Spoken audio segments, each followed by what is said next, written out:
Alright, let's get started.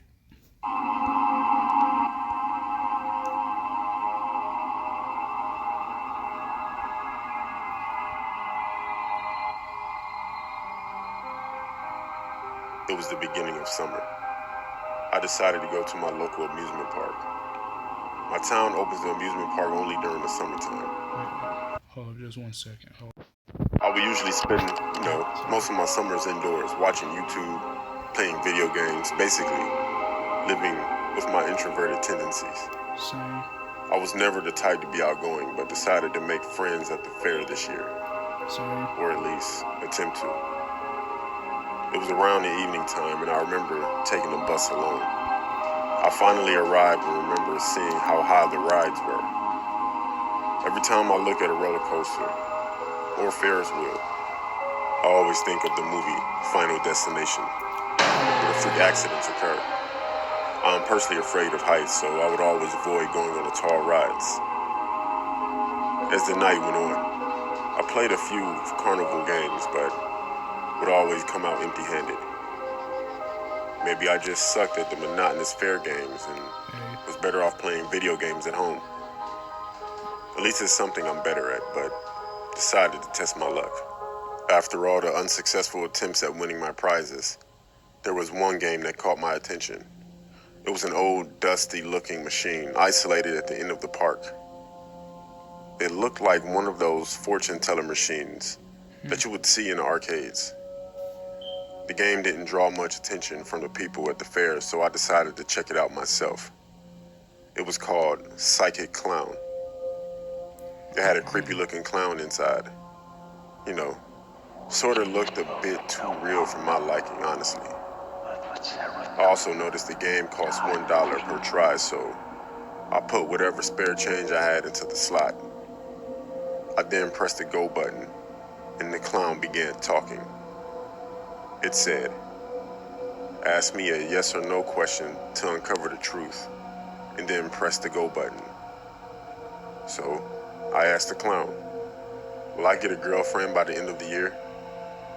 I hit the go button, and the clown began moving. It started disturbingly laughing, and then eventually said the word, "No."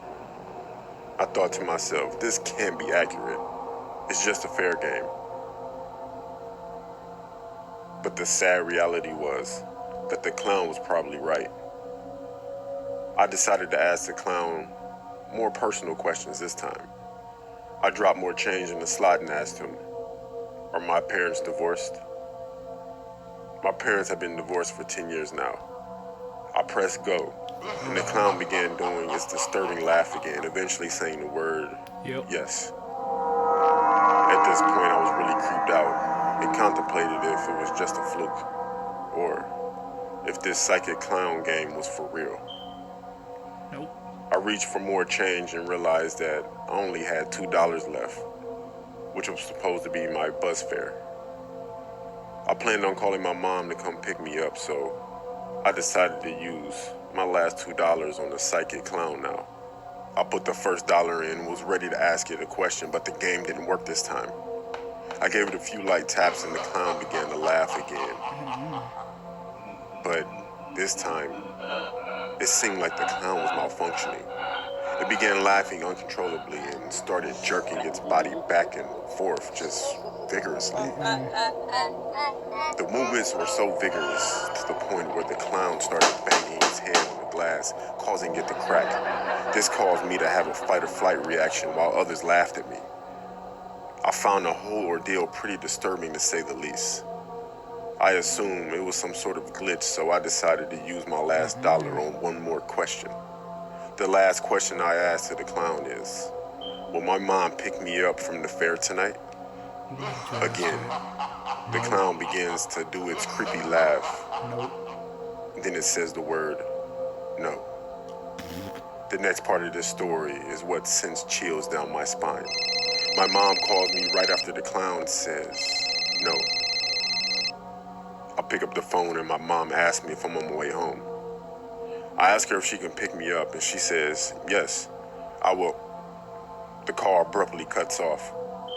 I figured my phone had poor signal, so I didn't bother calling her back. Uh-oh. I assumed that she was on her way to pick me up.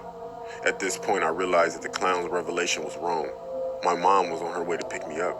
Where was I she? head to the exit of the fair to wait for my mom to arrive. Where was she? A few minutes then turned to an hour.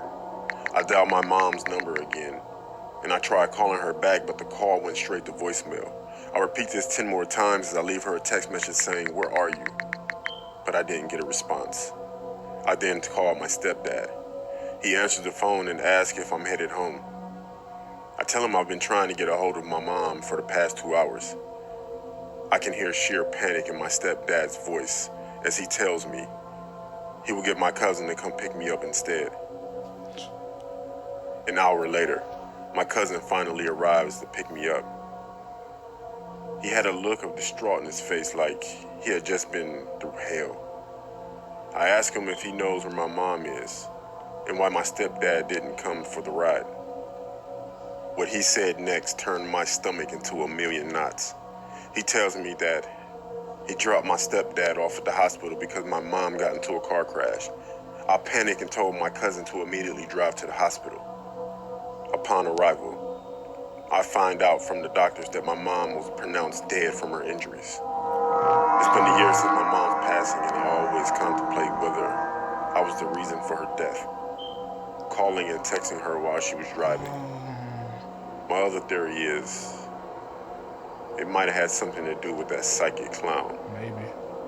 A part of me thinks that the psychic clown played a part in my mom's death, but Maybe. I will never know for sure. That's sad. That is sad.